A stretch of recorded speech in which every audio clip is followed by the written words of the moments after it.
Hi everybody, just a quick economic update. There's probably 5 to 6 sort of things that I'm having a pretty close look at the moment. The top of the list is what we're seeing around the globe at the moment. Obviously we're seeing uh, more containment, particularly across the Western world, which is encouraging in regard to COVID. It's definitely been a case of what we call sort of risk on. Equities have been surging up sharply. The New Zealand dollar too, Australian dollar has been rising. A lot of it looks to be driven by liquidity as opposed to the economic fundamentals, because the economic data out there still looks pretty tepid. We're also seeing the developing world's improving, but of course the underdeveloped world, if you look at Brazil, these sort of countries have still got major problems coming through there. Really interesting to see what's going on in the United States at the moment and around the globe in regard to civil unrest. Looks to be a bit of a lightning rod on fixing lots of economic issues, income disparity, housing. The words of Twisted Sister, we're not going to take it anymore, are starting to ring louder and louder in my ears. Are the marches about racism or symptomatic of the gap between the haves and the have-nots? I think a fair bit of this is just that gap between the haves and the have-nots is coming to the fore. So watch this space. Locally, seeing a pretty clear improvement across a range of economic indicators.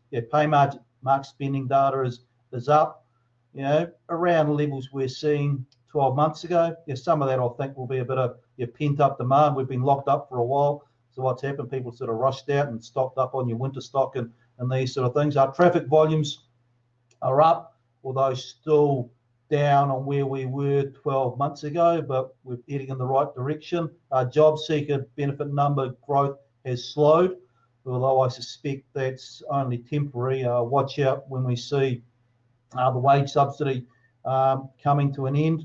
The essential scenario to me still looks like it's a U-shaped recovery.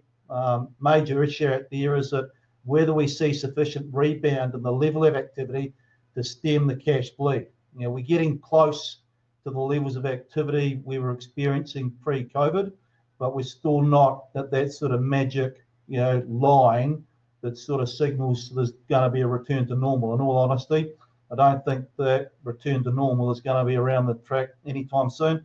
Just in regard to government stimulus, I was looking through the Crown accounts the other day. Obviously, we're expecting a pretty big government injection. We've got that.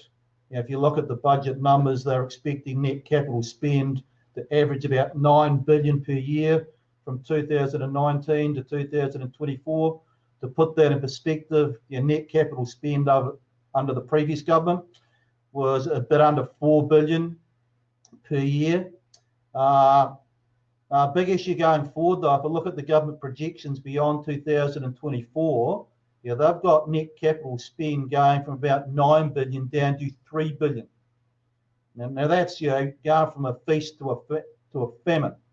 And one of the real issues we've got across New Zealand at the moment is that sectors such as construction sector, they need certainty, stability in regard to what that profile is going to be like for capital spend. What we've got at the moment is obviously an injection that's pretty big. There's more money to go because the COVID relief package is still yet to get allocated in regard to infrastructure. But a real problem on the other side is as we load up the government balance sheet, they're basically committing to a bit of a spending or investment diet on the other side. Once again, boom to bust. What I'm also seeing is more stories on local government cutting back spending capital investments. The most vulnerable councils are the ones that have got higher debt and are in high growth areas.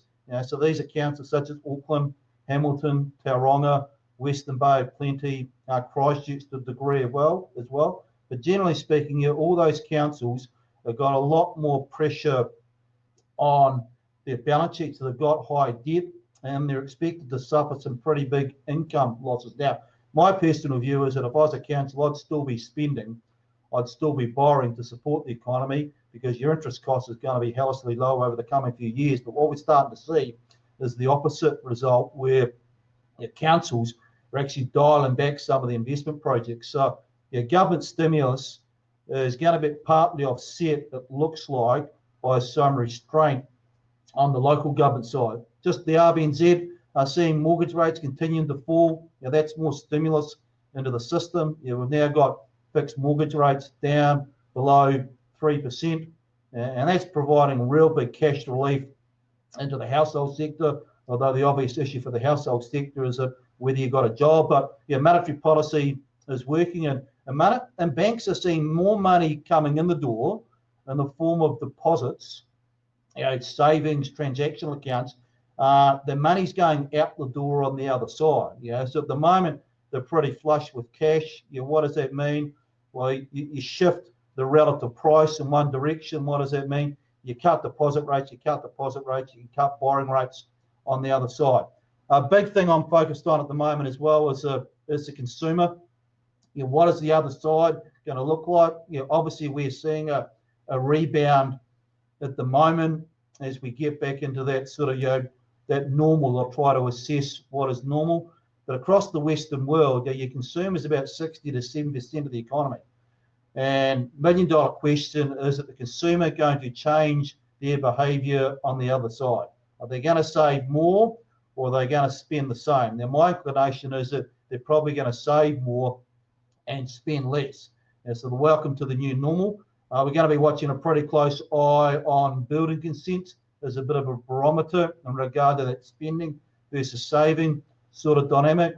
Obviously, consent numbers for March and April were down, but the asset test for the construction sector is really going to be what we see in regard to building consent numbers over the months of May to September, because that's going to define the pipeline for 2021. Paying pretty close attention to the commercial market at the moment.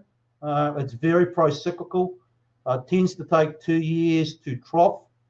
There's a big stock of accommodation and retail that is hitting the market. Good news for the commercial property market is that if I have a look at risk premiums, or the gap between commercial property yields and some artificial interest rates such as 5-year, 10-year swap rates, they've actually been pretty stable.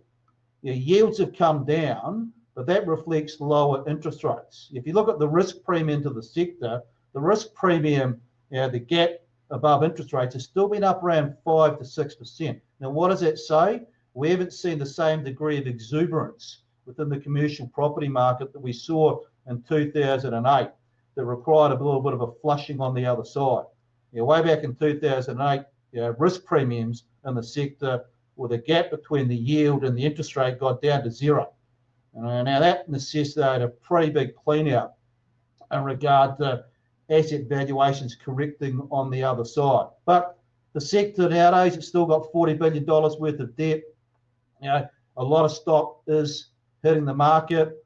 I expect to see more continued shelving of projects for a while, but it tends to take a little bit longer to flow into the commercial property market. Look, I know that infrastructure stuff out of government is going to provide a bit of an offset, but the mainstay of the construction sector in New Zealand is that commercial, non-residential and residential work, and expecting that to be well down over 2021. Finally, just a stat of the fortnight, something to sort of think about out there. I was looking at some education statistics the other day, and I found a horrifying one. Only 57% of kids are defined as regularly attending school. Now, to be defined as regularly attending school, that means you've got to be at school 90% of the time. Now, 3 years ago, that's that 67% of kids were what was called regularly attending school.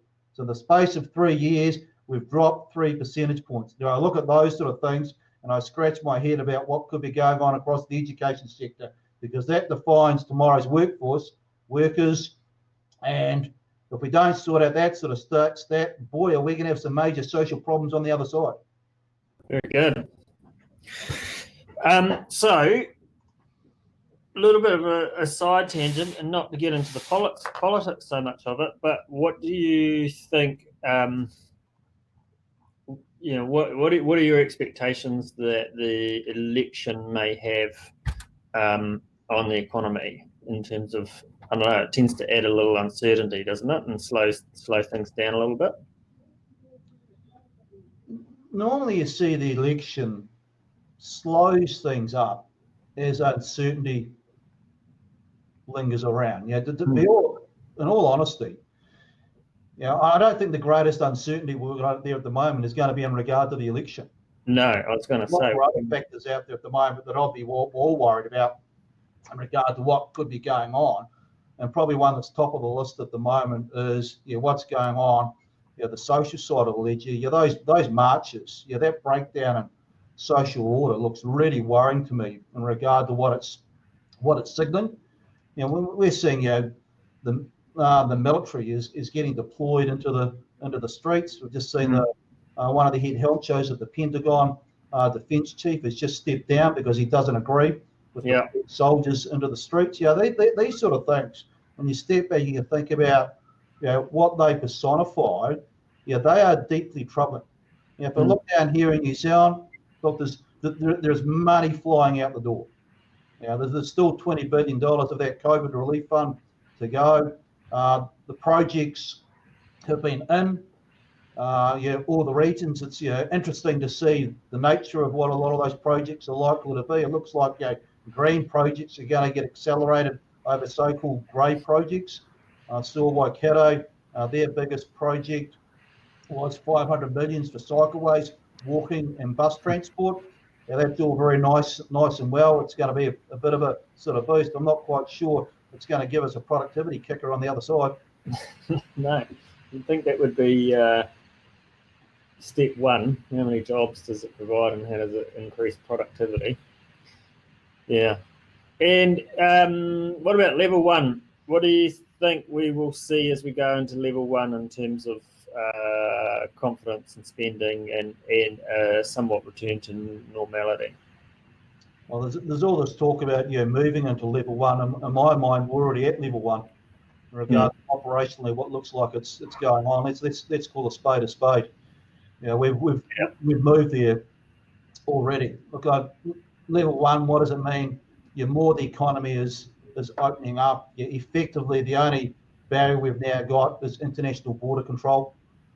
And that's still pretty substantial for New Zealand, not just in regard to the direct hit to the tourism sector, but also if you break down New Zealand's growth over the past 5, 6, 7 years, an awful lot of it has been driven by migration. It just bums on seats. Yeah. Now the migration numbers are going to be very low, very tepid, I think, for an incredibly long time. What does that mean? Well, instead of needing 35 to 40,000 residential houses a year for the next 2 years, the magic number is probably around 25,000. Now that's a pretty big step down in work compared to what we've been used to. There's still a pipeline of work out there, I think, through until the second half of 2020. But it's going to be really interesting to see what those building consent numbers flag over the coming 3 to 4 months. How busy the architects are going forward to give us an idea about what that pipeline is going to be for 2021. Fletcher Building is expecting a pretty big markdown, and they're a pretty big barometer in the market. Yeah. And then what about, like we talked a bit before, but in terms of the supply-demand effect on inflation, because if essentially the pause button got hit for everything. So you had your fixed costs carrying on, but you probably stopped your ordering of products and some of those things that would have lined up with sales, and then it's kind of all coming back on, and that's going to jimmy around a bit. But what is that?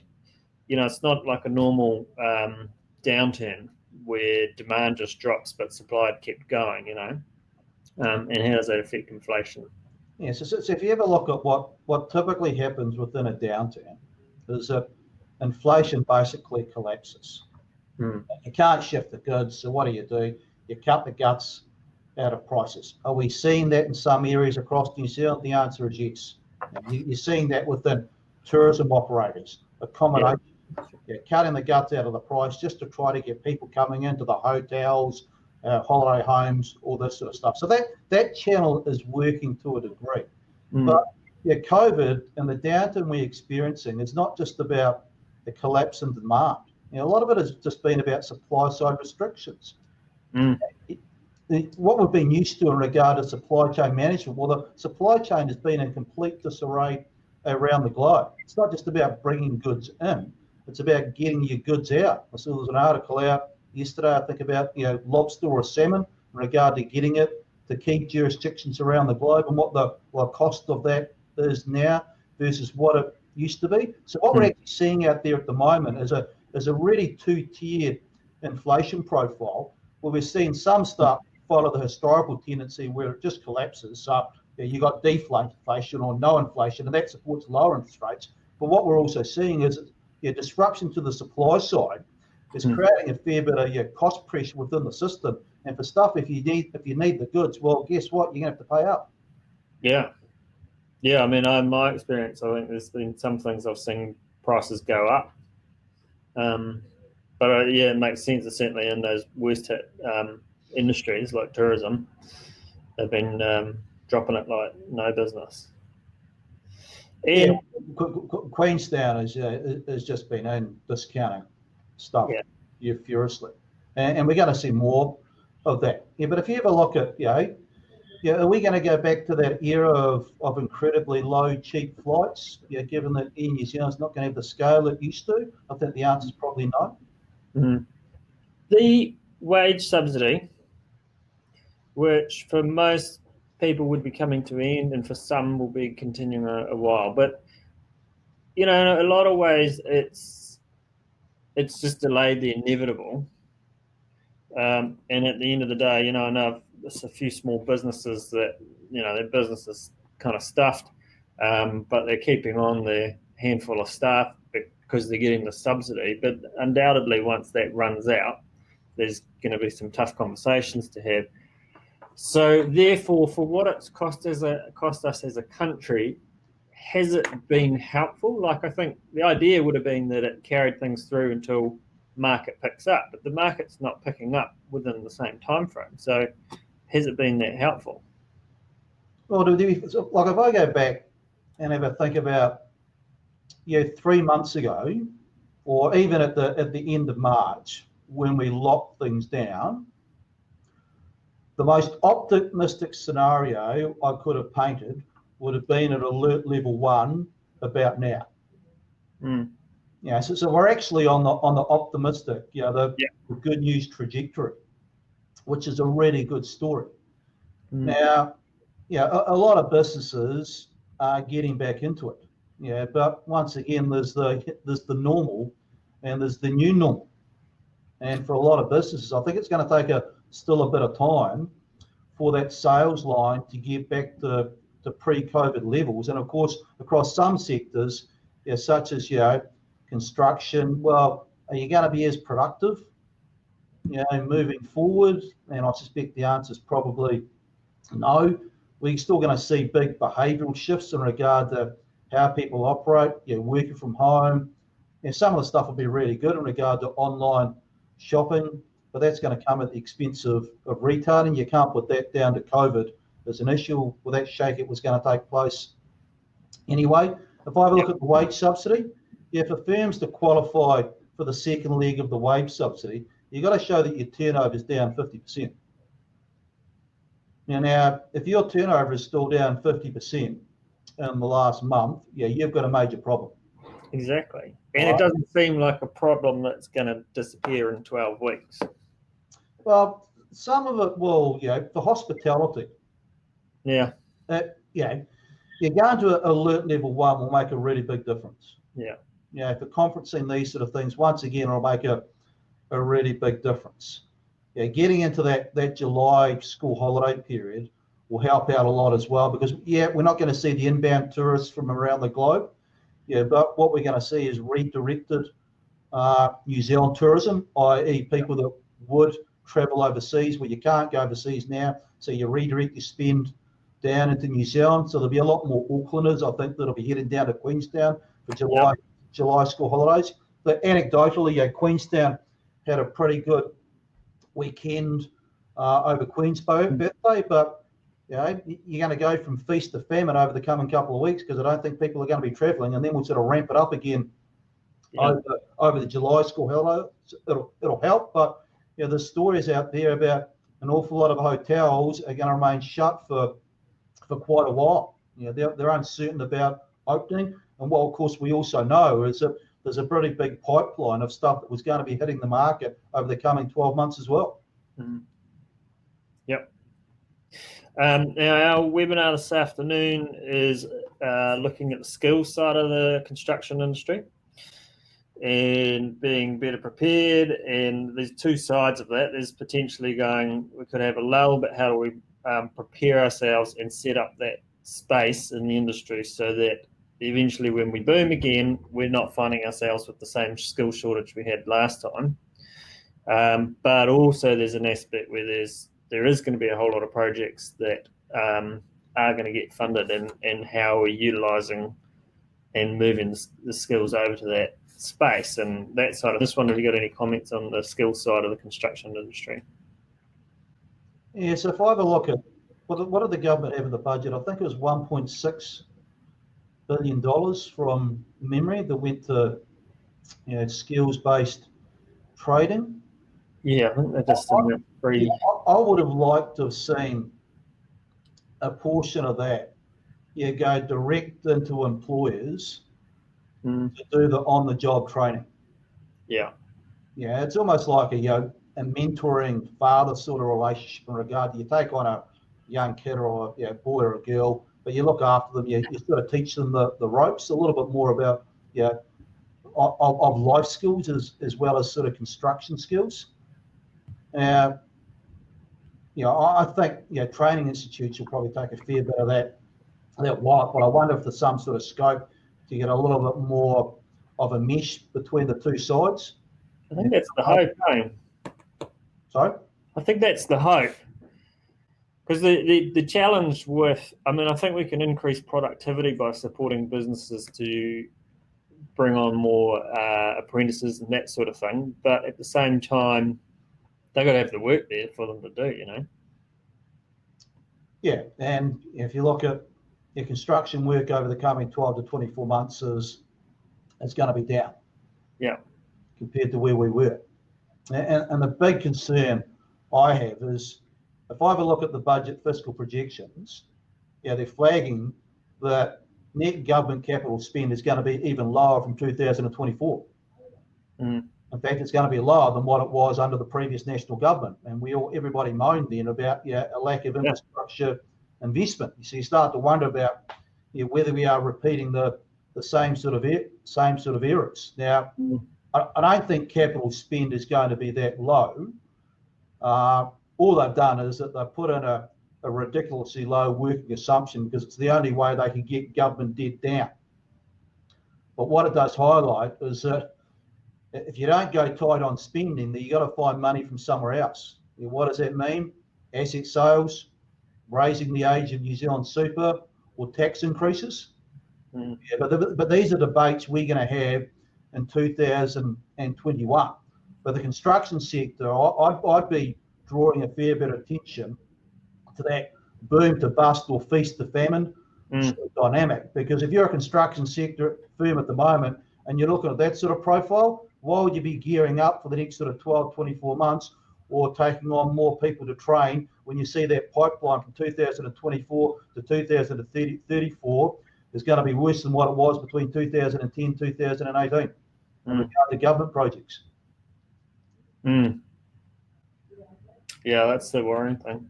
Because it's, last time round, it wasn't longer. Our skills shortage was in the technicals and the engineers, the architects, the engineers and the geotechs. Those guys were just, you couldn't pin one down, So there's capacity to retrain guys in that space and move them up. But those are the ones that might be the ones that were, it's not right at that labour level, necessarily. It might be, but project managers, all of that sort of stuff. I think if the work's not there, then they're going to have them sitting on their bums in the universities or whatever, training.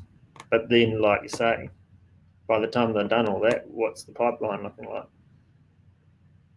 Yeah, and you got to sit there and you think about if you're if you're a student at the moment and you're looking at the economic indicators and you're trying to think about where the opportunities are going to be on the other side, and pinning your mast to a sector that's got the inclinations to go sort of boom to bust, wouldn't exactly be the top of the pile. Is there anything the industry itself can do to stabilise that side of things, or we're really not in that much control of it? Well, you kind of hope that when we go through the dry spell in regard to government spending, the private sector is going to be stepping up. So we see that that recovery in commercial consents, the residential market has another sort of leg up. So you get that substitution effect that's going on. At the moment, the substitution is going towards infrastructure government spend at the expense of private sector spend, because the private sector is going to be tightening the belt. At some stage, we've got to hope we're going to get that sort of shift on the other side. And some of the stuff if you think about the way the Reserve Bank has been managing, fine-tuning the economy, LVR-related restrictions, the Reserve Bank has been monitoring what's been going on in the commercial arena in regard to risk premiums, that sort of stuff. We don't have the same potential at the moment for the sort of shakeout we saw in 2008, 2009 on some levels, despite this being a worse downturn. But there are still risks out there at the moment. I mean, that's where it'd be great to be seeing a stronger plan in terms of these infrastructure spends that are going to happen in the next few years need to be unlocking all of that stuff for the private sector to then come in and fund all the opportunities that those infrastructure projects have unlocked, and probably cycleways aren't going to be the thing that do that, but water and roads and transport side of things is going to make a big difference in that. Yeah, well, there's a pretty clear role here for the central government and local government in some key areas. Water would be one of those that would be at the top of the list. In fact, one of the big issues for New Zealand is how do we harness the benefit of water going forward? Not just in a social sense in regard to being able to swim in the rivers, that sort of stuff, but getting growth out of the thing.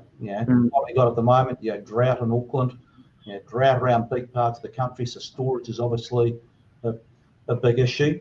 Can we turbocharge some projects in that arena under the COVID-19 response initiatives just to get things up and running, push through some of the RMA style barriers, a little bit like what we did within the Christchurch city route. There's that old adage, you never race to crisis if you want to get anything done. Yeah. There's a big theme that's going on at the moment. Obviously, the big firms are going to be salivating at the mouth over the big infrastructure or capital spend pipeline, whether it be grey versus green, that's going to be coming out of central government. But I think we're going to see some interesting structural shifts as well in regard to how people are behaving.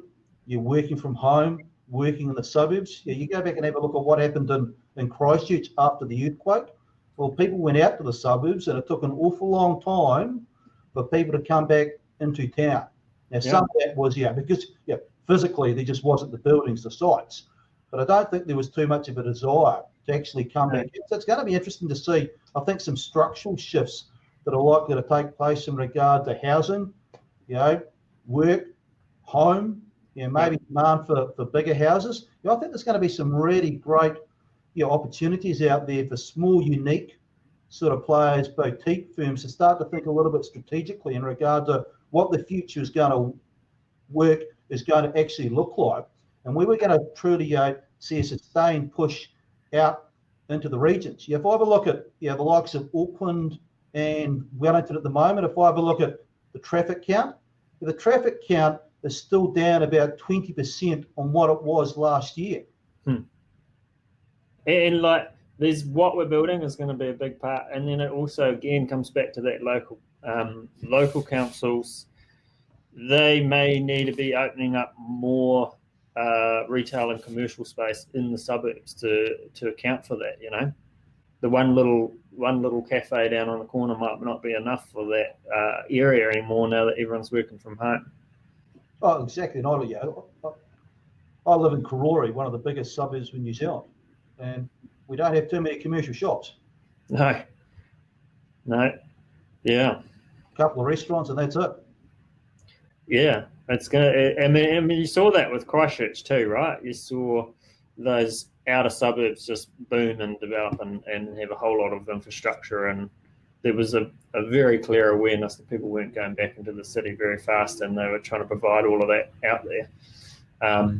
But that was all, that was all greenlands and new land and new development, whereas we're going to have to try and squeeze some of this stuff into existing subdivisions and existing suburbs.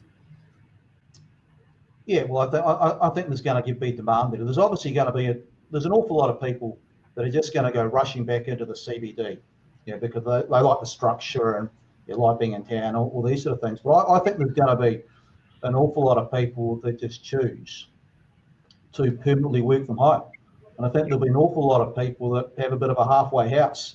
Yep. 3, 2, 4, 1 sort of splits where you're at home a little bit, you're at work a little bit. Yeah, but what does that mean in regard to the sort of facilities, services you are going to need within your suburb?